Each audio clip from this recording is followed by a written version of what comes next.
to tell you of a curious series of events which happened in Castringham Hall in Suffolk. In the year 1690, the district in which the hall is situated was the scene of a number of witch trials.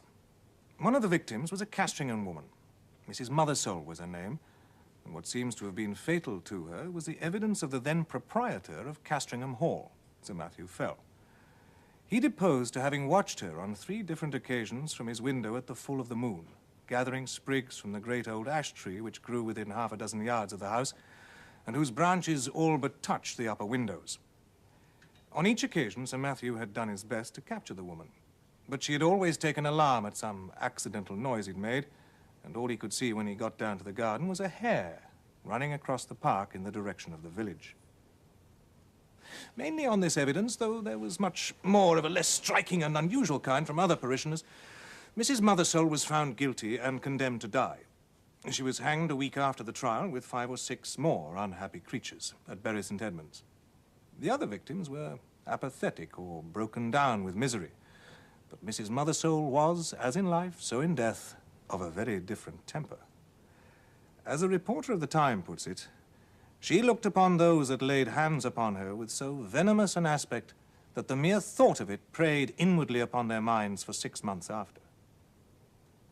However, all that she is reported to have said were the seemingly meaningless words, "There will be guests at the hall," which she repeated more than once in an undertone.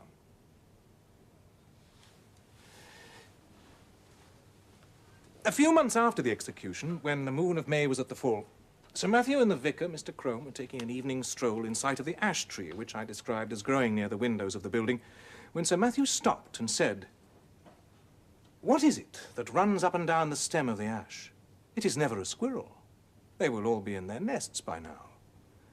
The vicar looked and saw the moving creature, and he could have sworn, he said, that, squirrel or not, it had more than 4 legs. Still, not much was to be made of the momentary vision, and the 2 men parted.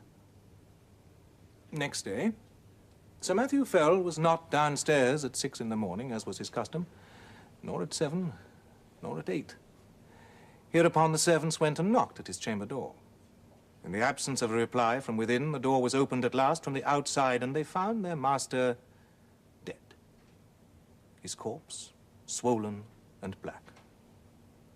The parson was fetched, and among papers he left are some notes, which I quote for the sake of the light they throw upon the course of events and also upon the common belief of the time.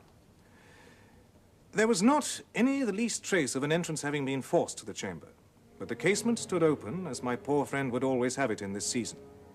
The body was very much disordered as it lay in the bed, being twisted after so extreme a sort as gave too probable conjecture that my worthy friend and patron had expired in great pain and agony. There was on the table by the bedside a Bible, in which my friend used nightly and upon his first rising to read a set portion. And I, taking it up, it came into my thoughts to make trial of that old and superstitious practice of drawing the sortes. I made then 3 trials, opening the book and placing my finger upon certain words, which gave in the first these words from Luke 13:7, "Cut it down." In the second, Isaiah 13:20, "It shall never be inhabited." And upon the third experiment, Job 39:30, "Her young ones also suck up blood." This is all that need be quoted from Mr. Crome's papers. Sir Matthew Fell was duly coffined and laid into the earth, and his son, Sir Matthew II, succeeded to the title and estates. It is to be mentioned, though the fact is not surprising, that the new baronet did not occupy the room in which his father had died, nor, indeed, was it slept in by anyone during the whole of his occupation. The second Sir Matthew died in 1735 and was duly succeeded by his son, Sir Richard. It was in his time that the great family pew was built out to the north side of the parish church. So large were the squire's ideas that several of the graves on that unhallowed side of the building had to be disturbed to satisfy his requirements. Among them was that of Mrs. Mothersole. A certain amount of interest was excited in the village when it was known that the famous witch was to be exhumed, and the feeling of surprise and indeed disquiet was very strong when it was found that, though her coffin was fairly sound and unbroken, there was no trace whatever inside it of body, bones, or dust. The incident revived for a time. All the stories of witch trials and Sir Richard's orders that the coffin should be burnt were thought by a good many to be rather foolhardy, though they were duly carried out. One morning, it was in 1754, Sir Richard woke after a night of discomfort. His chimney had smoked persistently, and something had so rattled about the window that no man could get a moment's peace. Further, there was a prospect of several guests arriving in the course of the day. He must move to a room with a western lookout so that the sun could not wake him so early, and it must be out of the way of the business of the house. The housekeeper was at the end of her resources. "Well, Sir Richard," she said, "you know that there is but one room like that in the house, and that is Sir Matthew's, the west chamber. No one has slept there these 40 years. "Well, put me in there, for there I'll lie tonight," said her master. Any further discussions on the subject were cut short by the arrival of a visitor, William Crome, grandson of the late vicar.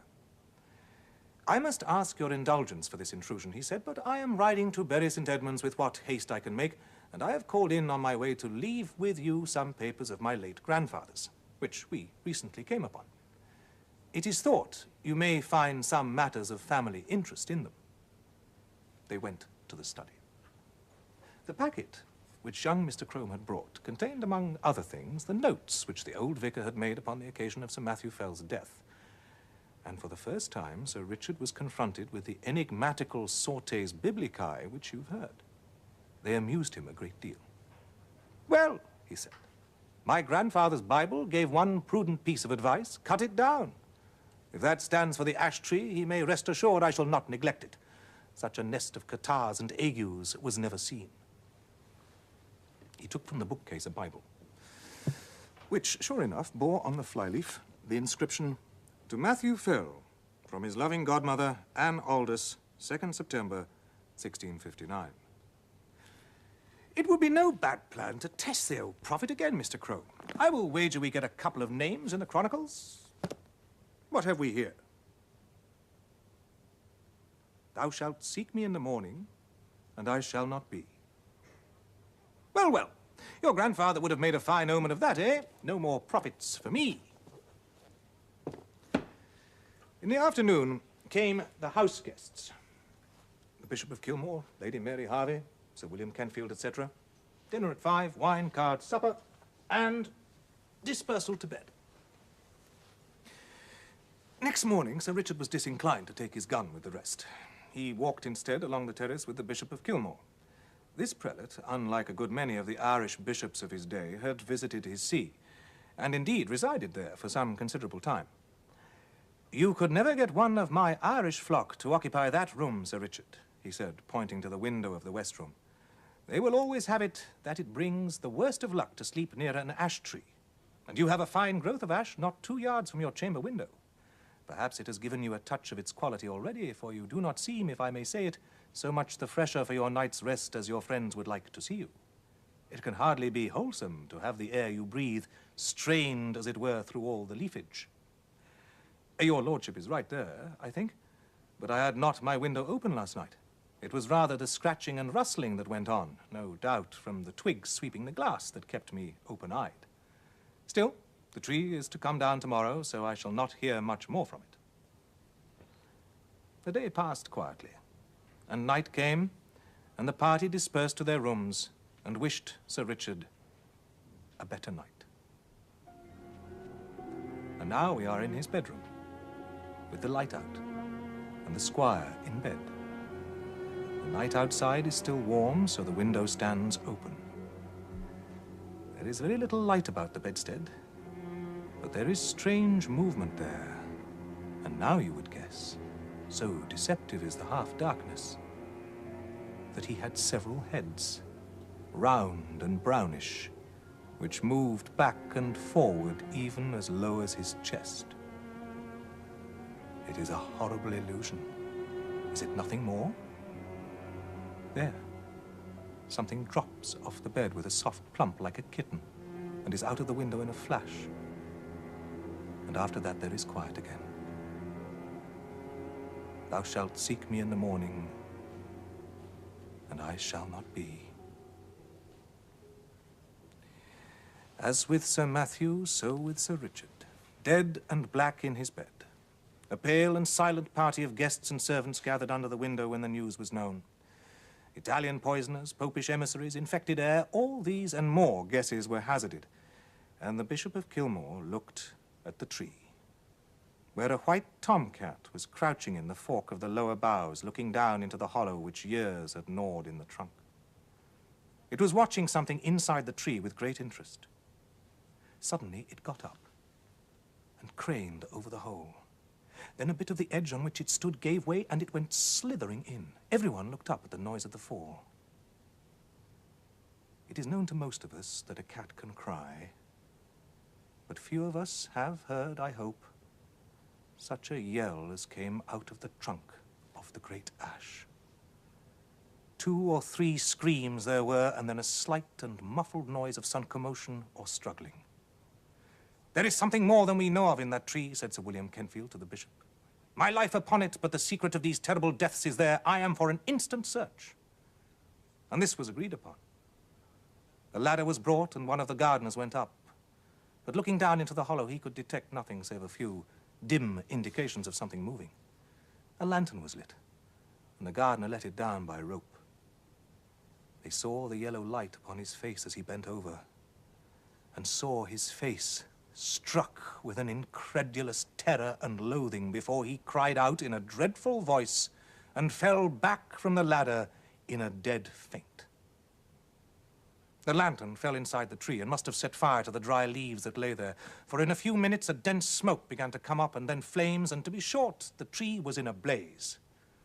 The bystanders made a ring at some yards' distance, and Sir William and the bishop sent men to get what weapons and tools they could, for clearly whatever might be using the tree as its lair would be forced out by the fire.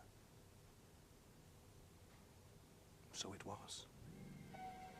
First, at the fork, they saw a round body covered with fire, the size of a man's head, leap into the air and fall on the grass, where after a moment it lay still. The bishop went as near as he dared to it and saw what? But the remains of an enormous spider, veinous and seared.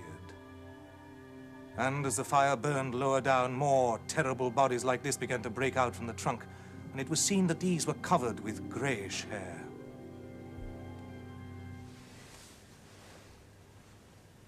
All that day the ash burned, and until it fell to pieces, the men stood about it and from time to time killed the brutes as they darted out. At last there was a long interval when none appeared, and they cautiously closed in and examined the roots of the tree.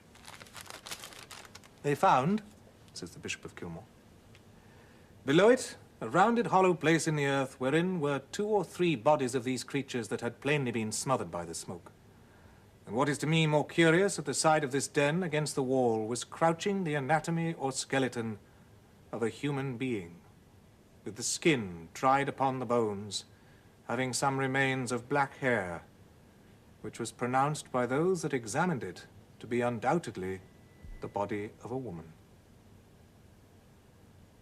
And clearly dead for a period of 50 years.